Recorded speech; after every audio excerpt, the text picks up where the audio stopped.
పిత పుత్ర పవిత్ర ఆత్మనామమున ఆమీన్.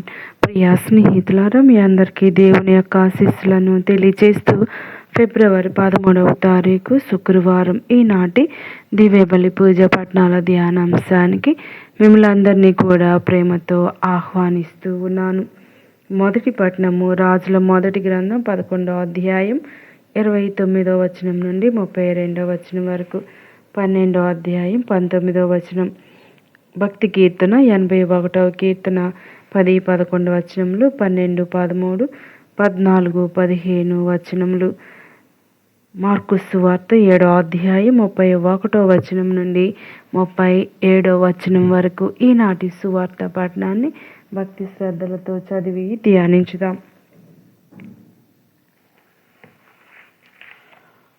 పిమ్మట యేసు తూరు ప్రాంతమును వీడి సీదోను, డెకాపోలి ప్రాంతముల మీదుగా గలిలియ సరస్సు తీరమును చేరెను. అప్పుడు అతడు మూగ చెవిటి వాణ్ణి ఆయన యొద్దకు తీసుకుని వచ్చి వాని మీద ఆయన హస్తం నుంచమని ప్రార్థించిరి. యేసు వానిని జనసమూహం నుండి ప్రక్కకు తీసుకుని పోయి వాని చెవులలో తన వేలు పెట్టి ఉమ్మి నీటితో వాని నాలుకను తాకి ఆకాశము వైపు కన్నులెత్తి నిట్టూర్చి ఎఫాతా అనెను, అనగా తెరువబడుము అని అర్థం. వెంటనే వాని చెవులు తెరువబడెను, నాలుక పట్లు సడలి వాడు తేలికగా మాట్లాడసాగెను. ఇది ఎవరితో చెప్పరాదు అని ఆయన వారిని ఆదేశించెను. ఆయన వాళ్ళదన్న కొలది మరింత ఎక్కువగా దానిని వారు ప్రచారం చేసిరి. చెవిటి వారు వినునట్లుగా, మోగవారు మాట్లాడినట్లుగా సమస్తమును ఆయన చక్కబరిచి ఉన్నాడు అని అందరూ మిక్కిలి ఆశ్చర్యపడిరి. ప్రియ స్నేహితులారా, ఈనాటి యొక్క గొప్ప వాక్యాన్ని మనం ధ్యానిస్తూ ఉండగా తెరువబడుము అని అర్థాన్ని క్షుణ్ణంగా నేర్చుకుందాం. సువిశేషంలో మానవుడు చేసిన ఆది పాపం మూలంగా ఈ లోకంలో ప్రవేశించిన పాపం, మరణం గురించి చదువుకుంటూ ఉంటాం. మోగ చెవిటి వాణిని ప్రజలు ప్రభు వద్దకు తీసుకువచ్చారు. ఎఫతా అని ప్రభు పలుకగా వాని నాలుక, చెవులు పనిచేయసాగాయి, తెరవబడ్డాయి. ఈ స్వస్థత ద్వారా ప్రభు వారించినను ఆయన గురించి మరీ ఎక్కువగా ప్రజలు ప్రచారం చేశారు. మరియు మనం చెవిటి వారము, మోగవారం కాకపోవచ్చు, కానీ ఆపదలో ఉన్నవారి ఆర్తనాదాలను విన్నప్పుడు మనం చెవిటి వారితో విననప్పుడు మనం చెవిటి వారితో సమానం. మన చుట్టూ జరుగుతున్న అన్యాయాలను ప్రశ్నించకుండా ఉన్నప్పుడు మనం మోగవారమే. కానీ ప్రభు అందరి బాధలను ఆలకించాడు. దేవుడు చెవిటివాడు కాదు. ప్రభువు అన్యాయాన్ని ఎదిరించాడు, పేదల పక్షాన నిలిచాడు. ఆయన మూగవాడు కాదు. మనం కూడా ఈ విధంగా మారాలి. ఈనాటి యొక్క వాక్యాన్ని తెరువబడుము అని మనం వింటూ ఉన్నాం. ఎఫాతా, తెరుచుకొనుము. యేసు ఒక చెవిటి మోగ మనిషిని స్వస్థపరిచేటప్పుడు ఈ మాట అన్నాడు. ఆ మాట చెప్పగానే అతని చెవులు తెరుచుకున్నాయి, నాలుక వీడిపోయి మాట్లాడసాగాడు. శరీరానికి మాత్రమే కాదు, మనసు కూడా ఎఫాతా అనే మాట కలిగి ఉండాలి. ఆ మనిషి చెవులు మూసుకుపోయాయి.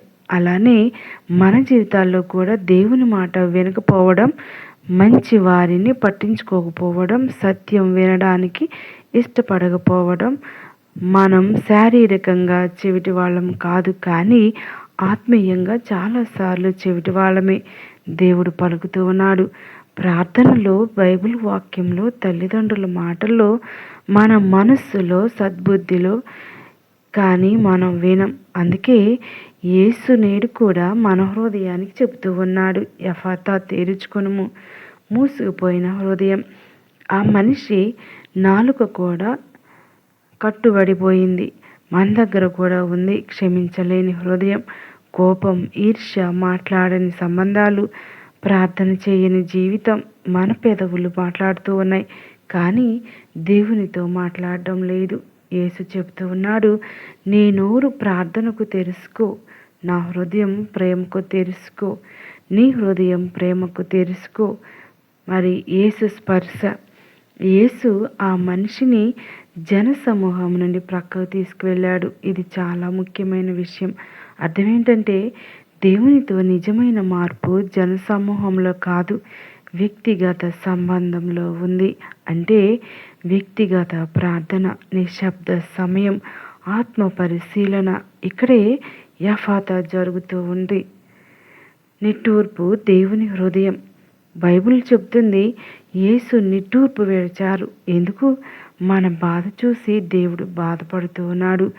మన పాపం చూసి దేవుడు దూరంగా నిలబడడు, మన దగ్గరకు వచ్చి తాకుతాడు. అందుకే యఫాతా ఒక అద్భుతం మాత్రమే కాదు, అది దేవుని ప్రేమకు గుర్తు. ప్రియ స్నేహితులారా, ప్రభు నా చెవులు నీ వాక్యాన్ని తెలుసుకొనివ్వు, నా హృదయం క్షమకు తెలుసుకొనివ్వు, నా నోరు ప్రార్థనకు తెరుచుకొనివ్వు, నా జీవితం నీ చిత్తానికి తెలుసుకొనివ్వు అని మనం ప్రార్థన చేస్తూ ఉండాలి.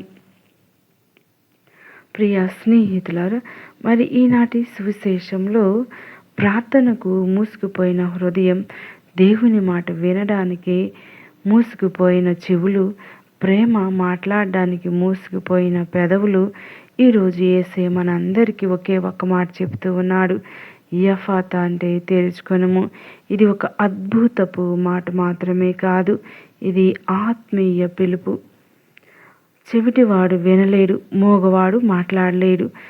మనం శారీరకంగా చెవిటి వాళ్ళం కాకపోయినా ఆత్మీయంగా చెవిటి వాళ్ళమే. బైబిల్ చెప్తుంది, వినుటకు చెవులు ఉన్నా వినరు. ఇర్మియా గ్రంథం 5వ అధ్యాయం 21వ వచనం.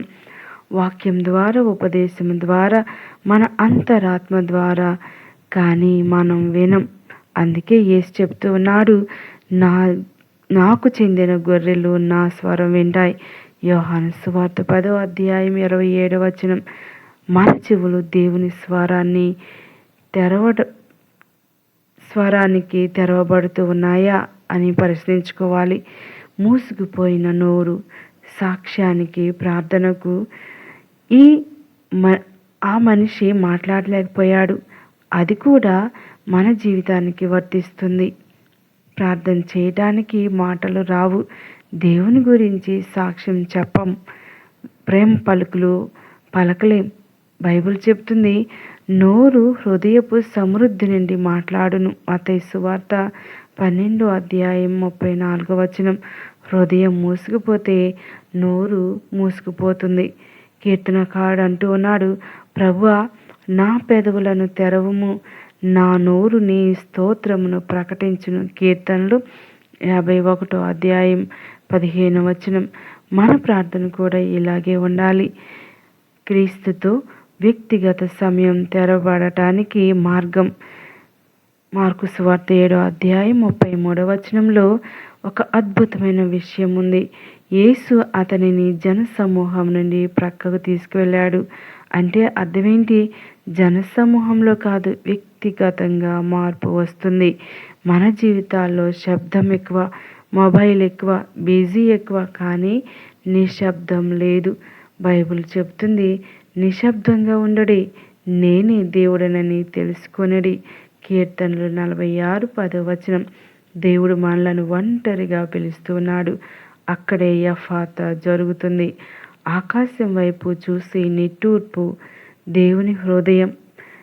ఆకాశం వైపు చూసి నిట్టూర్పు విడిచారు. దీనిలో 2 సత్యాలు ఉన్నాయి. సానుభూతి గల దేవుడు. మన బాధ చూసి దేవుడు నిర్లక్ష్యం చేయడు. అతడు మన బలహీనతలలో మనతో సానుభూతి కలవాడు.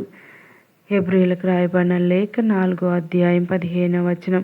ఆకాశం నుండి వచ్చే స్వస్థత, మన తెరవబడటం మన శక్తితో కాదు, దేవుని కృపతో. ప్రియ స్నేహితులారా, మరి యొక్క గొప్ప వాక్యాలు మనం నేర్చుకుంటూ ఉండగా తెరవబడటం ఏమిటి అంటే, దేవుడు మనల్ని కరుణించినప్పుడు మన చెవులు, మన కళ్ళు, మన హృదయం తెరవబడుతూ ఉంది.